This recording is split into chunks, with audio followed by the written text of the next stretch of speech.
भाग्य उदयन बहु समझते सत्संगम चा लभते पुरुषो यथा।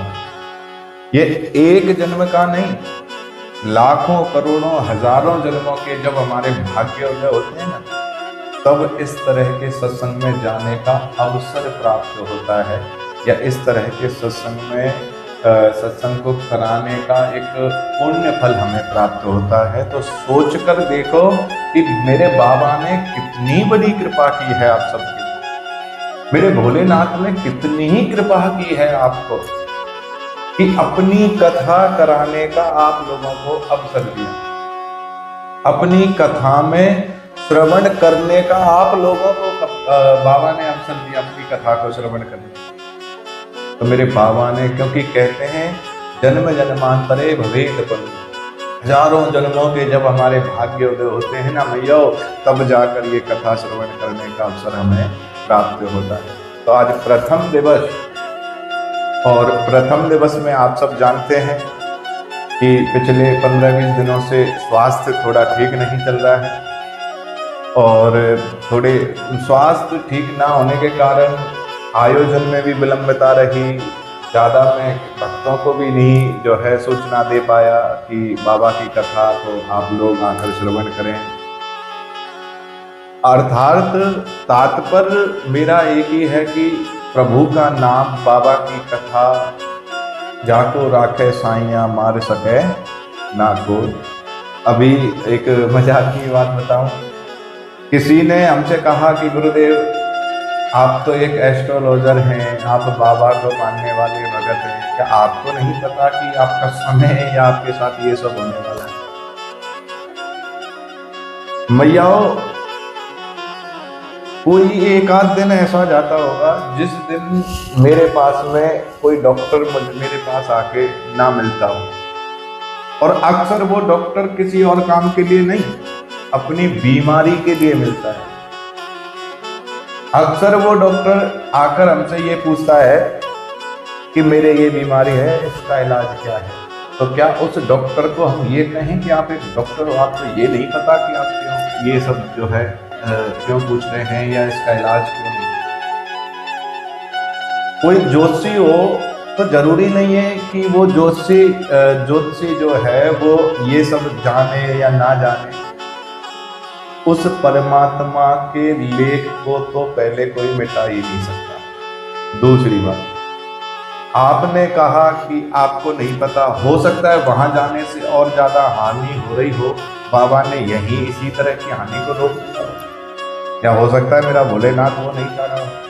आपने अपनी तरह सोचा, हमने अपनी तरह सोचा। एक चिड़िया ने एक पेड़ पर घोंसला बनाया, अपना घर बनाया, और चिड़िया ने जब अपने पेड़ पर जो वो अपना घर बनाया था,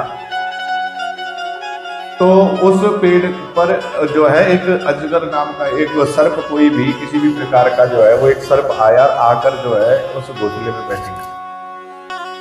चिड़िया जो है बाहर गई कुछ अपने दाना पानी की व्यवस्था करने, तो अचानक इतना भयानक तूफान आया कि वो जो घोंसला जो बना रखा था चिड़िया ने, वो घोंसला उस तूफान में उड़ गया।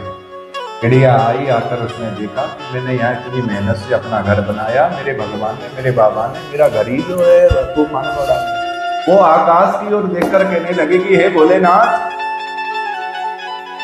मैंने इतनी मेहनत से अपना घर बनाया था और तुमने वो तूफान में उड़ा दिया। तब आकाशवाणी हुई और कहने लगे, अरे चिड़िया, मैं तेरा घर ना उड़ाता ना तो बेटी तू मर जाती। तेरा घर मैंने इसलिए उड़ाया है कि तेरे उस घोंसले में, उस घर में आकर एक सर्प बैठ गया, और तू आती और उसके भीतर जैसे ही प्रवेश करती तो वो तुझे डस लेता और तू मर जाती। तो कभी भी ये मत सोचना कि ये हमारे साथ क्यों हो रहा है या ये क्यों हुआ है, क्योंकि ये मेरे सिर्फ और सिर्फ मेरे बाबा की कृपा है, ये मेरे भोलेनाथ की कृपा है। उस भोले की कृपा से ही तो ये सब हमें प्राप्त है।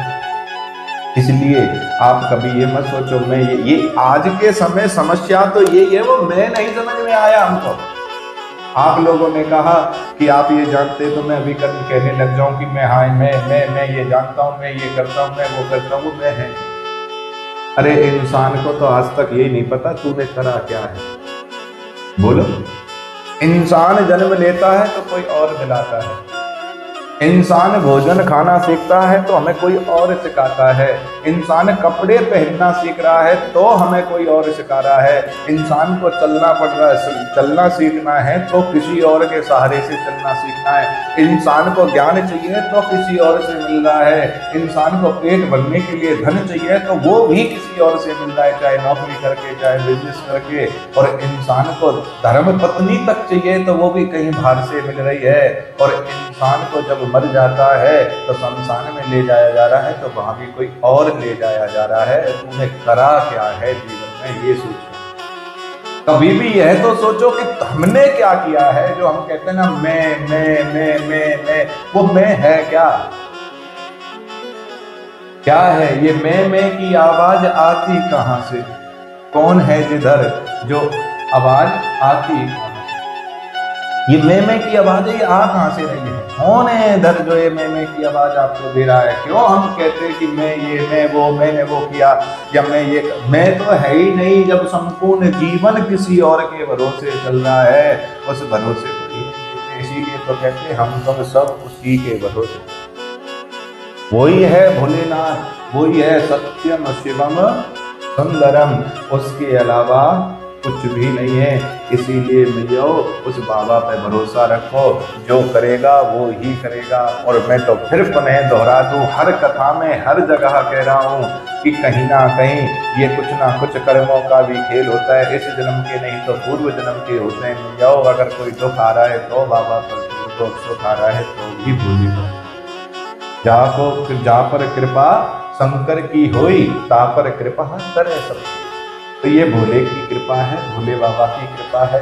तो आज की बड़ी पावन पवित्र कथा, ऐसे पवित्र स्थान पर आप सब जो है श्रवण करने जा रहे हैं, तो बाबा की कथा में हम प्रवेश करें। आइएगा 2 मिनट बाबा के नाम का संकीर्तन करते हुए हम कथा में प्रवेश करेंगे। बोलो आशीश्वर महादेव की जय।